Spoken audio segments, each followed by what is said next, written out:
زمونږ د چینی مارکیټ مکمل دکانداران ځکه راغلي دي چې دا یو سړي کره په کور کې د رزق درک نه لګي د حکومت د طرف نه څه ریلیف شته او همیشه دپاره چې ګورې نو کرونا صرف په چینه مارکیټ کې ده او نه په منډای کې شته نه په غوښې مارکیټ کې شته په بل ځای کې د سره نشته مونږ دکانداران مجبوره شو چې څه پیسې را سره وي هغه وخوړې بقایا د سره مونږ دکاندارۍ ته نه پرېږدي او کرایه را باندې غواړي ما مرض هم خطرناک دی نن ګوره سوات کې مړي چې دی هغه 14 ته ورسېدو کرونا وایرس د وجې نه 14 خلک مړه شو مونږ بېشکه لاکډاون وکړو خو مونږ له خو د حکومت سره ریلیف راکړي که نه هغه په څه وکړي 1% له 12,000 روپۍ ورکوي بقایا 99% چې دا هسې په توکو کې دی نو ضرورت څه دی ستاسو څه دکان دی ما کاسمیټکس بابا دا ورته ووایه ستاسو دکان دی ما د لوپټو دکان دی حاجي خان څه ډول غواړي زه دغه ویل غواړم چې یو میاشت وشوه چې یو میاشت او 2 ورځې وشوې موږ دغه شان بېروزګاره ناست یو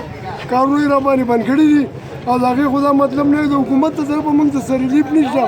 اوس البته که په فرانس کې که په دغه کې نو هغوی حکومت ریلیف ورکوي نو که کور ناست وي خو څه خبره نه ده څه غریب سړی ما 35,000 روپۍ وغواړې او نور راسره پیسې نشته چې زه مزدوري نه کوم زه به غلا کوم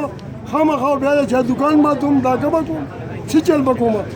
د حکومت ته طرف خو څه ریلیف نشته 12,000 روپۍ دي هغه کسان له ورکوي په ثابت لنډي کس کې چې کوم دی په ثابت لنډي کس کې تقریبا چې د 500 کورونه زیات کورونه دي هغې کې صرف لس کورونه لیکلي ټیک ده مهرباني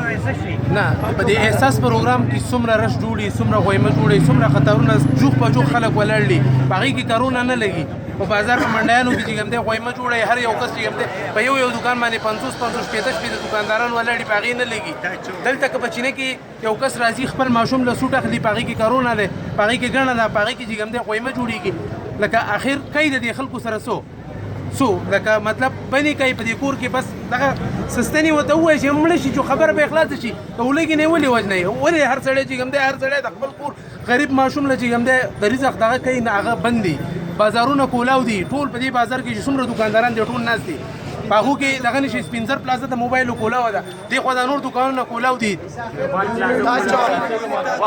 چوک هر څه کولاو دي لکه څه کوي خیر دې غریبانانو هم څه پکار دي که نه ریړو والا دي ګاډو والا دکانداران دي هر څه دي د چا چې کوم دی 500 روپۍ ورځ وګټي کور ته پرې رزق وځي